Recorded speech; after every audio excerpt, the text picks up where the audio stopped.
James Parker rubbed his tired eyes as he stared at the holographic display floating above his desk. The space station's artificial lighting dimmed to simulate evening, but he couldn't stop working. As Earth's leading expert in xenolinguistics, he had to prepare for tomorrow's most important first contact meeting with the Stellar Empire's delegation. The circular room in the International Space Station's diplomatic wing was quiet except for the soft hum of life support systems. Star-filled space stretched endlessly through the curved windows, making James feel small and insignificant compared to what tomorrow would bring. "You should get some rest," said Tom, his assistant, bringing him another cup of coffee. "The delegation arrives in 8 hours. James shook his head, his brown hair messy from running his hands through it too many times. "I need to get these greetings perfect. The Stellar Empire's language is incredibly complex. One wrong tone, and you could say something completely different from what you meant." Little did he know how prophetic those words would prove to be. The next morning, James stood nervously in the station's grand meeting chamber. His dress uniform felt too tight around his neck as he watched the Stellar Empire's ship dock through the observation windows. The massive vessel gleamed like liquid silver, making Earth's best ships look like toys in comparison. The station commander stepped forward. "Remember, everyone, this is humanity's first official meeting with the Stellar Empire. Let's make a good impression." James nodded, mentally rehearsing the formal greeting he had spent months perfecting. The airlock cycled, and James felt his heart skip a beat as the alien delegation entered. The Stellar Empire's queen was nothing like he had expected. She stood 7 feet tall, with iridescent skin that seemed to shimmer with its own inner light. Her eyes were large and silver, set in a face that was both alien and somehow beautiful. 4 arms moved with perfect grace as she walked, her royal robes flowing like water around her.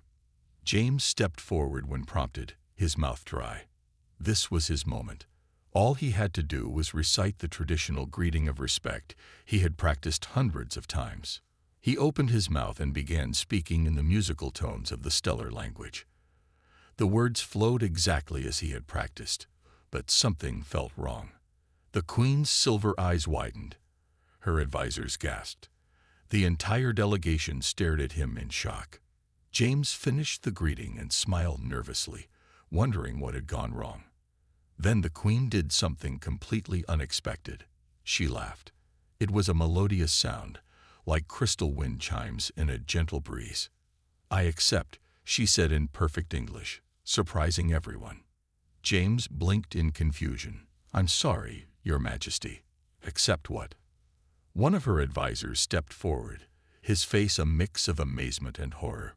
"You just recited the ancient royal marriage proposal, a sacred text spoken only by those destiny has chosen to join the royal family, and Her Majesty has accepted."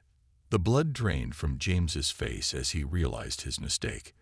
In the complex stellar language, the difference between "I greet you with respect" and the first lines of the ancient proposal was just a slight change in musical tone, a change he had accidentally made. The human delegation erupted in confused whispers. The station commander looked like he might faint, but the Queen just kept watching James with those silvery eyes, a slight smile on her alien face. "I have always believed in signs and fate," she said softly. "Your species interests me, and you have shown great courage, intentionally or not, by speaking those words. Perhaps this is exactly what both our peoples need." James stood frozen, his mind racing. This had to be a nightmare. He was just a linguist, not a royal consort. He opened his mouth to explain the mistake, but the Queen's advisor quickly whispered, "To reject or withdraw the proposal now would be considered a grave insult, possibly leading to war." As James looked at the Queen's curious, intelligent eyes, he realized his linguistic mistake had just changed not only his life, but possibly the future of human-alien relations forever. And this was only the beginning. The next 24 hours on the space station were complete chaos. James sat in an emergency meeting room, surrounded by Earth's top diplomats who had been rushed to the station via the fastest available ships. Their faces showed a mix of panic and disbelief as they tried to handle this unprecedented situation. "Let me get this straight," said Director Wilson, Earth's chief diplomat, rubbing his temples. "You accidentally proposed marriage to the most powerful alien ruler we've ever encountered."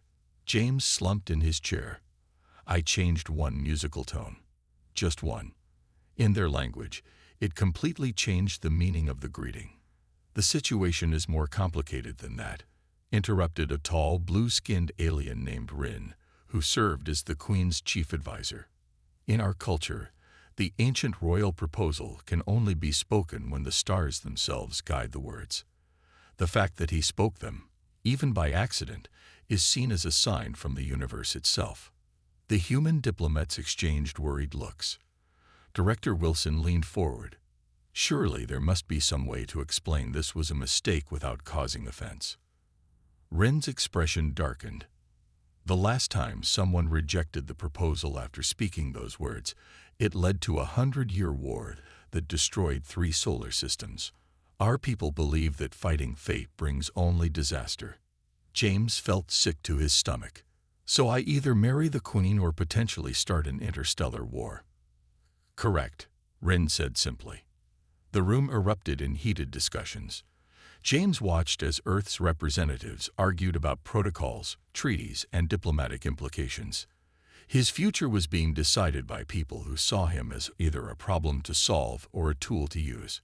A soft chime interrupted the chaos, and everyone fell silent as Queen Lyra herself entered the room. Her presence seemed to make the air itself vibrate with power. She moved with fluid grace to stand near James, who quickly stood up out of respect. "I wish to speak with James alone," she announced. It wasn't a request. The room quickly emptied, leaving James nervous and alone with the alien queen. She studied him with those mesmerizing silver eyes. "You look troubled," she said. James laughed nervously. "I'm just a linguist. Yesterday I was studying alien languages, and today I might become the husband of a galactic queen. It's a lot to process." To his surprise, she smiled.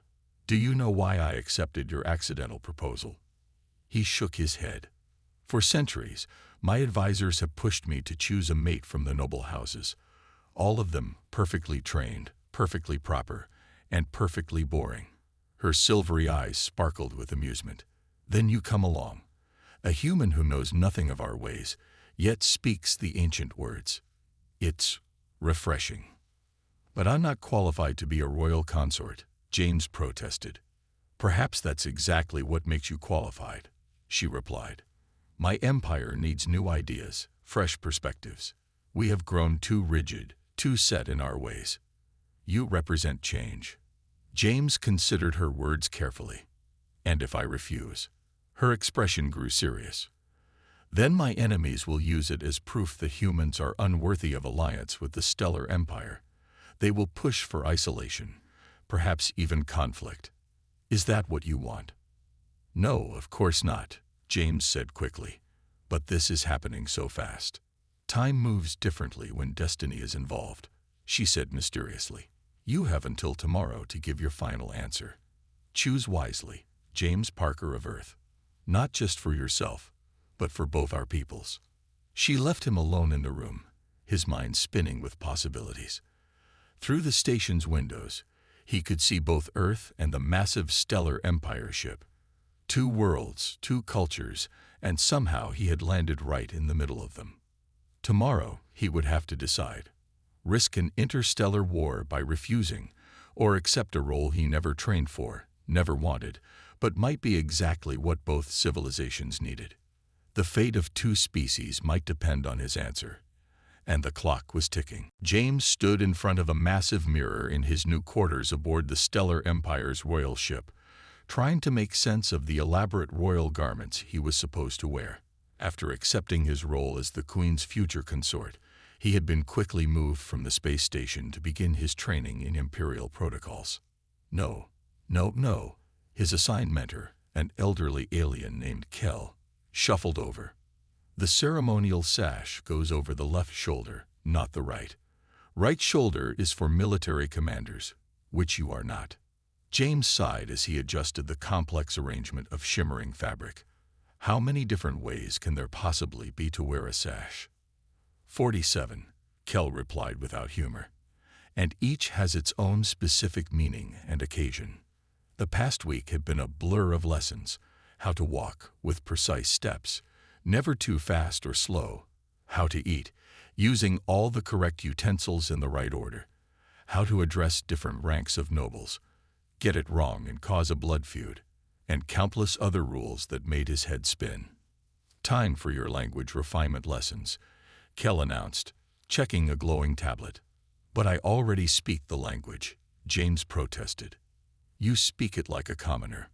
A royal consort must master all 12 formal dialects and 16 tonal variations. Before James could argue further, a soft chime indicated someone at the door. To his surprise, Queen Lyra entered, causing Kel to bow so low James worried the old alien might fall over. "Leave us," she commanded, and Kel quickly shuffled out. James attempted a formal bow, but stumbled on his complicated robes. The Queen's musical laugh filled the room. "You look uncomfortable," she observed. "That's an understatement," James admitted, then quickly added, "Your Majesty. When we're alone, you may call me Lyra." She moved to the window, gazing out at the stars. "How are you finding your lessons? Honestly, it feels like trying to memorize 1,000 phone books while dancing in clothes made of glass." She turned to him, head tilted in confusion. "Phone books. Never mind." He smiled. "Earth reference. What I mean is, it's overwhelming." "Yet you haven't quit," she noted. "Many would have." "I made a commitment," James said simply. "Besides, some parts are fascinating. Your culture's history, the way your society developed. It's just all these rules. Rules that you keep breaking in the most interesting ways," Lyra said, amusement in her silver eyes. "Do you know what happened at yesterday's dinner?" James winced. "I used the wrong fork." "You asked the Minister of Internal Affairs his personal opinion about trade policies. Nobody has ever done that. Ministers are supposed to only speak in official statements, never personal views." "Oh, I apologize if I caused offense." "That's just it." Lyra moved closer. "He later told me it was the most refreshing conversation he'd had in decades. Your human directness, it's making my court think in new ways." James felt some of his tension ease. "So my mistakes aren't causing diplomatic incidents." "Oh, they absolutely are," she laughed. "But perhaps we need a few diplomatic incidents. Our empire has become like a garden grown too perfect. Nothing new can grow." She reached out, adjusting his crooked sash with one of her 4 hands. "Keep learning our ways, James, but don't lose your human ones. That's why I chose to accept your proposal, accidental as it was." Their eyes met, and for a moment, James felt something shift between them. Not just queen and consort in training, but 2 beings trying to bridge a gap between worlds. The moment was broken by Kel's return, announcing it was time for James's lesson in proper throne room posture. Lyra departed with a knowing smile, leaving James to his studies. As he followed Kel to another session of learning impossibly complex rules, James realized something. He was actually starting to enjoy this strange new life. Not despite its challenges, but because of them. He just hoped he wouldn't accidentally start another interstellar incident before dinner. James was lost in the vast royal library, surrounded by glowing data crystals containing millions of years of stellar empire history. After 3 months of training, he had finally earned the right to access these archives. He picked up another crystal, watching alien text flow across its surface. Something caught his eye, a pattern in the ancient texts that seemed familiar. As a linguist, he had learned to spot subtle changes in language that often indicated deeper cultural shifts. And these changes worried him. "Computer, show me all records of previous royal marriages to outsiders," he requested. The holographic display filled with information, but James noticed gaps in the data. large, suspicious gaps that seemed to occur right before major political upheavals. His concentration was broken by hurried footsteps. He looked up to see Kel rushing toward him, looking more agitated than usual. "You must come quickly," the old alien whispered. "The Queen requests your presence." Privately, James found Lyra in her personal chambers, pacing with all four arms clasped behind her back, a sign of deep worry he had learned to recognize. "There's unrest in the outer colonies," she said without preamble. "My supporters are being replaced by those loyal to the High Council. The same council that opposed your choice to accept my proposal." James noted. "Yes, but I can't prove they're connected." Lyra's silver eyes narrowed. "What were you studying in the library?" James explained his discoveries, pulling up the data on a nearby screen. "In your empire's history, whenever an outsider joined the royal family, there were patterns, mysterious gaps in records, followed by accidents or illnesses that removed them from power. You think history is repeating itself. I think someone's trying to make it repeat." James highlighted several passages. "Look at the language used in recent council declarations. It's subtle, but they're using the same phrases used in historical documents right before those accidents occurred." Lyra studied the evidence, her iridescent skin flickering with concern.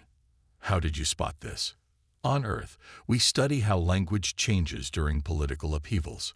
Certain patterns show up across cultures, even alien ones, apparently." He paused. "There's more.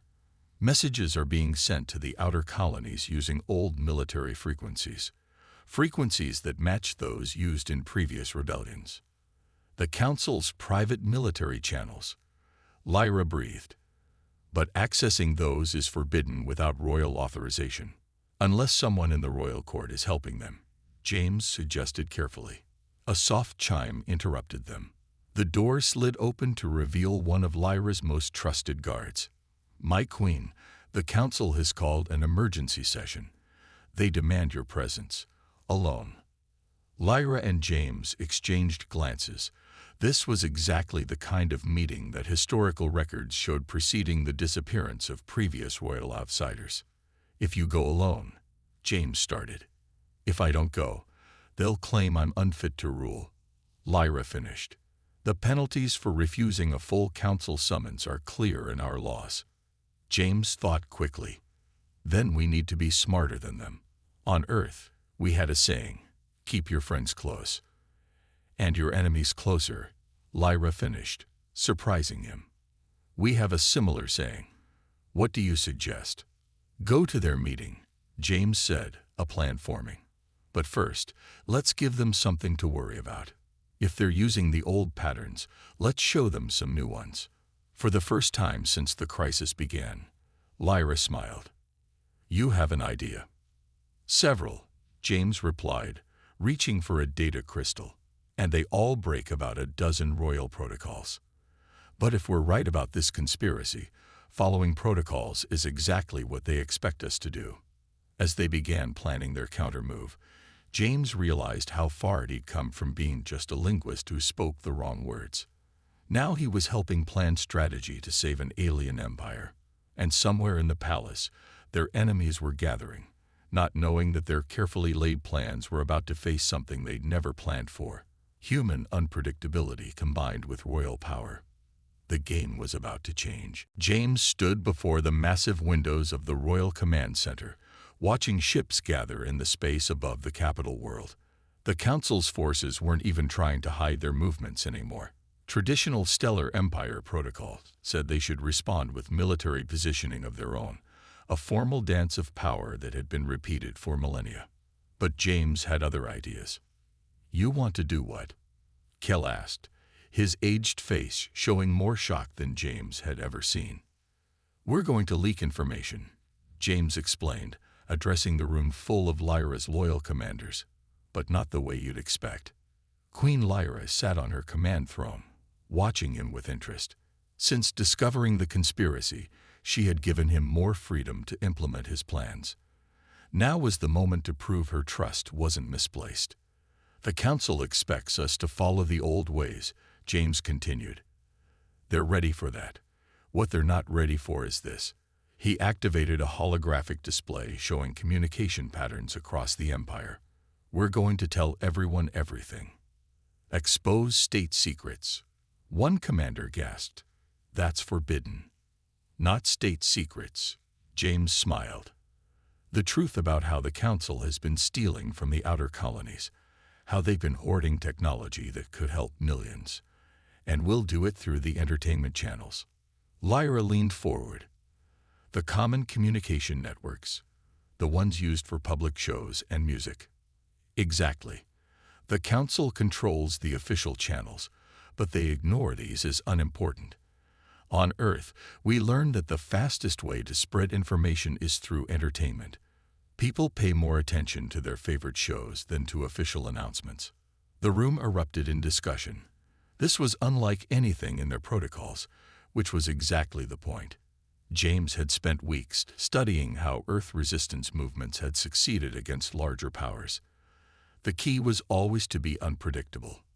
There's more, he continued. While they're scrambling to deal with public opinion, we launch Phase 2. Each outer colony has problems the Council has ignored. Medical needs, food shortages, broken infrastructure. We're going to fix them. With what resources? A commander asked. Our fleet is needed here to defend against their ships. James grinned. We don't need warships. We need cargo ships. Hundreds of them. All civilian vessels.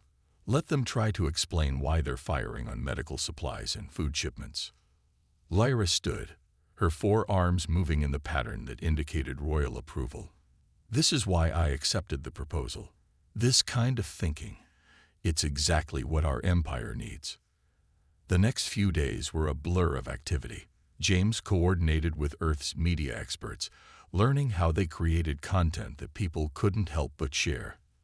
They planted stories in entertainment shows, leaked documents through popular entertainers, and turned the Council's secretive nature against them. The results exceeded even James's hopes. Public opinion shifted rapidly.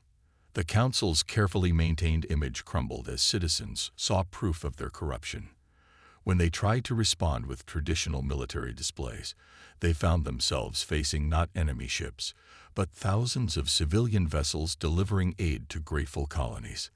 The Council has called for another emergency session, Kell reported, rushing into the command center. But this time, half their own members are demanding answers about the missing funds we exposed. James watched the chaos unfold on the monitors. In human history, we learned that the biggest threat to corruption isn't always military force. Sometimes it's simply letting everyone see the truth. He felt Lyra's hand on his shoulder. You've changed everything, she said softly. Our entire approach to power and control. I just applied what humanity learned the hard way, James replied. Sometimes the best way to win isn't to fight the way your enemy expects. As they watched more council ships stand down, James realized something important. He wasn't just fighting to save his position, or even Lyra's throne. He was helping to transform an entire civilization, showing them there were different ways to solve problems. And somewhere in the stars, the Council was learning a valuable lesson. Never underestimate a human who has nothing to lose and everything to prove. The grand ceremonial hall of the Stellar Palace glittered with light reflecting off its crystal walls. Thousands of nobles and dignitaries from across the empire had gathered for the formal announcement of James's marriage to Queen Lyra. Despite their recent victories against the Council, tradition demanded this ceremony.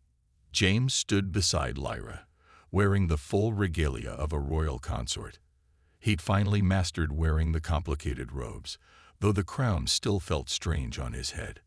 Everything was proceeding according to ancient protocol until he noticed something odd. A guard's stance was wrong. His months of training had taught him every detail of proper imperial behavior. That guard's posture was defensive, not ceremonial.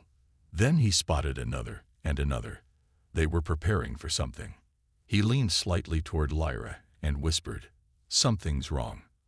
Before she could respond, the massive doors burst open. Council forces poured in, weapons drawn. The remaining loyal council members had played their final card. Direct action during a sacred ceremony, something unprecedented in imperial history. "The Queen has betrayed our traditions," shouted Lord Van, the council's leader. "She and her human pet have corrupted our empire's very foundation." Chaos erupted. Guests screamed and ran. Guards clashed with council forces. Energy weapons flashed across the hall, leaving scorch marks on ancient walls. James's first instinct was to run, but years of human military history flashed through his mind. The council was expecting traditional responses. They'd be ready for any formal defense protocols. So he did something no one expected. He laughed. The sound cut through the chaos, making everyone pause in confusion. James stepped forward, still chuckling. "Lord Van," he called out, his voice carrying across the hall. "Did you really think we wouldn't be prepared? That we wouldn't know you'd try something this desperate?" Van hesitated, uncertainty crossing his features. "Look at your screens," James commanded. "All of them. Now." The council forces checked their communication devices. Their faces showed growing horror as they saw what was happening across the empire. Every single one of their secret communications, their hidden accounts, their private conversations, all were being broadcast live across every entertainment channel in the empire. "Humans learned long ago," James continued, walking calmly down the steps despite the weapons pointed at him, "that the best time to catch conspirators is when they think they're about to win. When they gather all their allies in one place." Lyra stood regally, adding, "Every person in this room is being recorded. Every word, every action. And my loyal forces aren't here in the palace. They're at your homes, your bases, your secret installations, places you left unguarded for this attack." Council supporters began lowering their weapons as reality set in. They were not only failing, they were being exposed in the most public way possible. "You can still surrender honorably," James offered, now standing directly in front of Lord Van. "Or you can go down in history as the ones who violated the most sacred ceremonial protocols for a failed coup. Your choice." The tension held for one more moment before Lord Van dropped his weapon. Others quickly followed. As royal guards moved in to secure the council forces, Lyra joined James. "How did you know they would attack today?" "Human history is full of desperate last stands," he explained, "and I noticed they kept stalling the ceremony date until all their allies could attend. Perfect opportunity to gather everyone in one place." She took his hand with one of hers, the other three maintaining perfect royal posture. "You continue to surprise me." "That's the point," he smiled. "The unexpected approach wins again." As order was restored and the conspirators were led away, James looked around the grand hall. The ceremony would need to be redone, of course. Protocol demanded it, but somehow he suspected this version would be remembered much longer. After all, it wasn't every day that human unpredictability saved an alien empire's throne in front of its entire noble class, and he still had to finish saying his vows. 1 year after the failed coup, James stood at the same window where his journey had begun, but this time aboard the Empire's new flagship. The view had changed. Not just the stars, but the entire Empire itself. Gone were the rigid protocols that had bound the Empire for millennia. In their place was a unique blend of stellar tradition and human innovation. Ships of all kinds moved freely between worlds, carrying not just trade goods but ideas and culture. "Thinking deep thoughts, my husband." Lyra's voice came from behind him. She joined him at the window, her iridescent skin glowing softly in the starlight. "Just remembering that day I messed up the greeting," he smiled. "Who would have thought a linguistics error would change an empire?" "Our historians are still debating if it was really an error," she said with amusement. "Many believe the stars truly guided your words that day." James turned to face her. The past year had changed them both. She moved more freely now, less bound by ancient forms. He stood straighter, having learned to balance human directness with royal dignity. "The outer colonies' reports came in," he said. "The new education programs are working. They're combining our teaching methods with your knowledge crystals. Kids are learning both cultures. And the council members? She asked. Most have accepted the changes, especially after seeing the economic benefits. Turns out freedom is profitable, he grinned. Though some still complain about humans being too informal. A soft chime interrupted them. Their new head of staff, a young alien named Rel, entered with a data crystal. The Earth delegation has arrived, Your Majesties. They're ready to begin the cultural exchange program. James nodded. This was his favorite of the new initiatives, bringing humans and Stellar Empire citizens together to learn from each other. No more rigid barriers, no more isolation. Did you ever imagine this? He asked Lyra as they walked to the meeting. When you accepted my accidental proposal, I imagined change, she replied, her forearms moving in a pattern of contentment. But this, a true merger of our peoples. No, this is better than I imagined. They entered the Grand Hall, now modified to be less intimidating. Earth scientists mingled with stellar scholars. Human children played with alien young, teaching each other games from their worlds. Members of both our peoples, Lyra addressed the gathering. Welcome to the beginning of a new era. James stepped forward. A year ago, I spoke the wrong words and became a queen's husband. Today, we invite all of you to speak new words, make new mistakes, and find new ways forward together. The crowd applauded. Humans with their hands, aliens with various appendages. The sound merged into something unique, just like their civilizations were merging. Later, in their private chambers, James and Lyra watched the stars streak by as their ship moved between worlds. Their hands were intertwined, two of hers holding one of his. The linguistic experts finally figured out exactly how I messed up that greeting, James said. Want to know the technical details?